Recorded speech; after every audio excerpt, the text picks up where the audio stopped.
आज़म साबिक और बहुत ज़्यादा साबिक भुट्टो साहब और थोड़े से साबिक नवाज शरीफ साहब, उनको इंसाफ मिलने का सिलसिला शुरू हो गया है। लेकिन आमिर इलियास राना साहब, इमरान खान की भी आज कार्रवाई चल रही थी कोर्ट में, तो क्या अब कुछ साल बाद जब रुते आसमां चेंज होगा, कौसे कज़ा बिखर जाएगी, कोर्ट्स का मिजाज चेंज हो जाएगा बादिल नज़र में, फिर उनको उस वक्त इंसाफ मिलना शुरू होगा, फिर फैसले उठा उठा के बाहर फेंके जाएंगे जिस तरह नवाज शरीफ साहब का फेंका गया आज। आमिर भाई, यही होगा?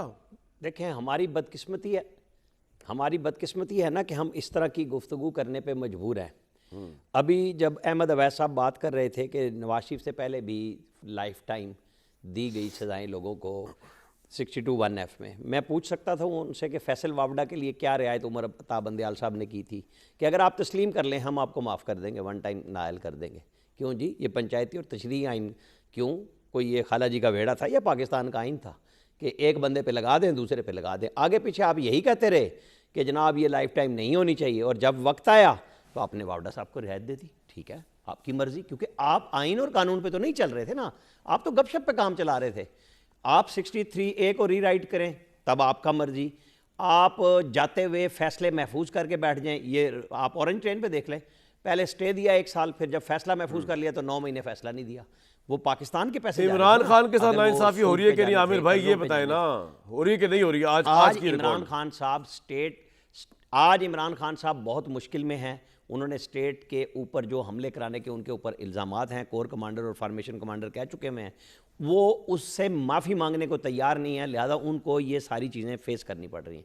वरना उनके साथ तो लाड प्यार ये था कि 2-2 दर्जन जमानतें, कई कई घंटे और दिन रात जजेस बैठे हुए थे इंतज़ार में। उनकी वजारत उज़्मा के जाने के बाद कितनी सहूलत, पॉइंट आ गया जी आपका, बिल्कुल ठीक है। उन्हें जेल से निकलवाया, रियायत मिली, उन्होंने इस रियायत का नाजायज सर आपका पॉइंट आ गया, वो खुद शिकार हुए हैं इस किस्म के केसेस। बिल्कुल ठीक। शामी साहब, नवाज शरीफ साहब ने या भुट्टो साहब के साथ तो जो कुछ हुई वो, और किसी के साथ मैं कंपैरिजन नहीं कर रहा कि इमरान खान के साथ भी वो होना चाहिए, एक को फांसी मिली, एक को जलावतनी, फिर जेलें, लेकिन वो इतने बड़े केसेस उन पर नहीं बने जो कि इमरान साहब पे बन गए कि स्टेट पे हमलावर होने का। अब आपके नज़दीक यहाँ पर इमरान खान का जुर्म अनप्रेसिडेंटेड और इतना बड़ा है कि अभी उसकी दाद रसी हो ही नहीं सकती, क्योंकि मामला जो है वो स्टेट पे हमले का है। देखें, and he has to be been made the horrifying example. जब भुट्टो साहब ने मुकदमे कायम किए मुखालफिन पे, अब्दुल वली खान पर जी, और गौस बदंजों पर और उनके साथियों पर, नैब के लीडरों पर गद्दारी का इल्ज़ाम में था ना, ठीक, और एक खसूसी ट्रिब्यूनल बना, हैदराबाद ट्रिब्यूनल जैसे, हैदराबाद ट्रिब्यूनल, ठीक, और जेल के अंदर ट्रायल हो रहा था उनका, और उस जस्टिस असलम रियाज हुसैन, अच्छा आपको याद है अभी, जो चीफ जस्टिस जो थे जी, वो लाहौर हाई कोर्ट के बने, वो उसको लीड कर रहे थे, प्रिजाइड कर रहे थे। तो पीएनए जो है उसका जब गुफ्तगू शुरू हुई, मज़ाकरात शुरू हुए ज़ुल्फ़िकार भुट्टो से और कौमी इत्तेहाद के लीडरों के, ऑपोजिशन का जो सियासी जमातों का इत्तेहाद था, मैं लोगों को बताता जाऊँ ना साथ साथ, जनरल ज़ियाउल हक ने उनको पेश हुए, ठीक, उनमें आए चीफ ऑफ आर्मी स्टाफ उस मुलाकात के दौरान, मज़ाकरात के दौरान, और ज़ियाउल हक को भुट्टो साहब लेके आए मुज़ाकरात में। हाँ जी, उन्होंने कहा कि ये जो हैदराबाद ट्रिब्यूनल है ना, ये नहीं टूट सकता, ये बड़ा संगीन मामला है। ठीक, ये किसने कहा? जनरल ज़ियाउल हक। जनरल ज़ियाउल हक उनको कन्विंस करने की कोशिश की, ठीक, क्योंकि जो ऑपोजिशन के लीडर कह रहे थे गद्दारी का मामला है, ये है, वो इसको खत्म करें। ठीक ठीक ठीक। उन्होंने कहा इसको खत्म नहीं किया जा सकता इतनी आसानी से। तो सर इसका इमरान खान से पैरेलल क्या ड्रॉ हो रहा है? बता रहा हूं जी, मार्शल लग गया, ठीक है, फिर क्या हुआ?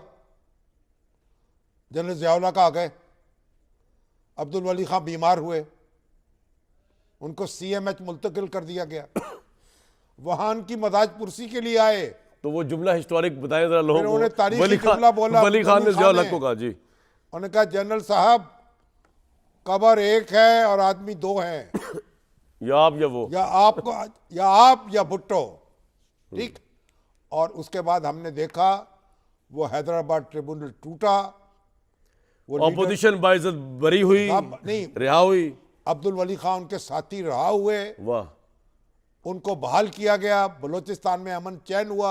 आज भी रेलेवेंस बताए इमरान खान से क्या बनती है अब इसकी? आपको एक जमाने में आप कहते हो बड़ा संगीन मुकदमा है, अब वो खत्म हो गया, वो अब उसके बाद मौसम बदलता है, मुकदमा तो वापस मौसम ले फिर लेते हैं। जनरल ज़ियाउल हक की वजह से बदला, देखे ना, तो अब यहाँ पे किसको नहीं, तलाश करें? आप देखें, अयूब खान ने शेख मुजीबुर रहमान पर अगरतला साजिश केस केस का कायम withdraw- किया, फिर विड्रॉ कर उनको लिया, बड़ा मुकदमा है। जब वो गोलमेज कॉन्फ्रेंस हुई, खत्म हो गया। उन्होंने कहा उनको लाया गया, मुकदमा वापस ले लिया गया। बिल्कुल ठीक। पाकिस्तान की तारीख क्या है, आप मुझे बताएं। मैं इस और ये इतने मुकदमे कायम किए गए हैं कि मुकदमों का तासुर जायल हो गया है। किसी आज तक आपने सुना है किसी की इद्दत के बारे में मुकदमा चल रहा हो, तलाक के तरीके के बारे में चल रहा हो? भाई आपने तलाक दी खातून को, उसने दूसरी शादी कर ली, अब इद्दत का मुकदमा वो साबिक शौहर दायर कर रहा है, तो इद्दत में शादी हो गई। सुना कोई मुकदमा कभी ऐसा हुआ है? अब देख तो लिया, देख हैं? रहे। तो फिर क्या कहेंगे? तो क्रेडिबिलिटी क्या रहेगी? ये पाकिस्तान इस्लामी तारीख में ऐसे मुकदमे सुने हमने। तो अगर ये ढंग की बात करते ना, जब आप एग्जैजरेट करते हैं, तो इमरान खान क्या करें? माफी तो उन्होंने मांगनी नहीं। किस बात की माफी? ये जो 9 मई के वाकयात हैं इनकी, ओ भाई मेरे, पहले तो साबित तो हो ना। ठीक है, उन्होंने भाई उनके किसी ने जो भी तजावुज किया है, आप उस पर सजा दे रहे हैं उनको। सवाल ये है कि आज अगर इमरान खान की पार्टी जीत के आ जाती है, पता है तैयब उर्दवान के साथ क्या हुआ था? उन्होंने एक नज़्म पढ़ दी थी, जी हमारे महराब, हमारे मोर्चे हैं, मेंबर हमारे ये हैं। उन्होंने कहा जी डिस्क्वालीफाई, ये इलेक्शन नहीं लड़ सकता। जब उनकी पार्टी जीत गई, फिर वो है। वो क्वालिफाई हो गए। लेकिन वैसा आपकी पार्टी तो मेरे ख्याल से इस वक्त इमरान खान का फैसला जो है वो भी वोट करेगा ना। बिल्कुल ठीक। सर आपकी पार्टी तो मुझे लगता है कि इलेक्शन के निशान से महरूम ना कहीं हो जाए, जो इस वक्त चल रही है पिटीशन अकबर एस अहमद की।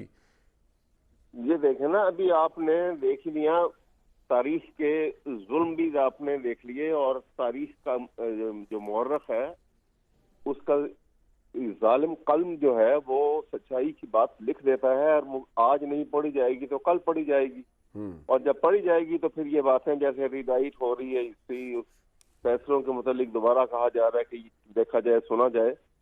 ये हमारी शामी साहब ने जो एक तारीख के हवाले से बहुत सारी मिसालें दी हैं, वो दुरुस्त मिसालें दी है उसके अंदर, बिल्कुल। तो ये बात ये ऐसे नहीं है। अब यहाँ पे देखिए, भुट्टो साहब जो है, इमरान खान साहब जो हैं, वो माफी मांग ले, माफी नहीं मांगी तो फिर वो सज़ा भुगते। तो ना करदा गुनाह की माफी तो वो कभी नहीं मांगेंगे, क्योंकि ये तो एक ऑर्केस्ट्रेटेड प्लान था। हम बार बार हम कहते हैं आप जुडिशियल इंक्वायरी कराते हैं, जुडिशियल इंक्वायरी के में जो बंदे मुलविस आते हैं उनको जरूर सजा मिलती, लेकिन आप उसके बुनियाद पे बगैर इंक्वायरी के आप बंदों को पकड़ के कहीं पूरे पार्टी के ऊपर एक धर दें और चेयरमैन को भी बना के, तो ये तरीकेकार गलत है। आमिर साहब, ये आप बिला वजह जी वैसे जी एक अभी बात ये कर रहे थे, अभी बात हो रही थी कि जो आर्टिकल 63A की बात हो रही थी कि जी उसको देखो जी, वो भी फैसला। क्वेश्चन ये है कि आर्टिकल 63A जो है वो तो एक बड़ी डिटेल जजमेंट है, 5 जजेस ने दी हुई है, वो उसके ऊपर तो अगला बड़ा सर इस पे अलग प्रोग्राम करेंगे। अवैध साहब एक मिनट दे दीजिए ब्रेक से पहले। आमिर साहब, माफी क्यों मांगे इमरान खान, जबकि उन्होंने 9 मई का कुछ किया ही कुछ नहीं, वो साबित ही नहीं हुआ बकौल अवैध साहब के? तो जो शामी साहब ने माजी के औराक पलटे हैं, फिर उसका इंतज़ार कीजिए। कोर कमांडर, फार्मेशन कमांडर सारे अपनी प्रेस रिलीज़ें वापस ले लें कि हम झूठ बोल रहे थे, हमारे पास एविडेंस नहीं था। तो हम भी यही कह रहे हैं कि उसके ऊपर क्लैरिटी से आए ना सामने, या स्टेट पे हमला है या नहीं है, पर्चे हैं तो अदालतों में ले जाएं। मैं तो हर दफ़ा यही बात करता हूं। अभी ये लेकिन फिर साबित इंतजार होना करना बाकी पड़ेगा है ना, ना। फिर वक्त बदलेगा। अभी ये साबित होना बाकी है। यही मैं कह रहा हूँ ना के हुक्म कि फिर पे अभी हुआ तो बहुत कुछ बाकी है और बहुत कुछ कहा जा चुका है। परसेप्शन तो बन गई ना सर, जहाँ या बनती फिर है मॉनिटरिंग कि जज लग जाए, इमरान खान मास्टरमाइंड थे इसके, या फिर मॉनिटरिंग जज लग जाए, कैबिनेट भी सोचती जैसे थी, नवाज शरीफ के ये केसेस में लगाया फॉर्मेशन गया। कमांड भी सोचती है, ये फौज भी सोचती है।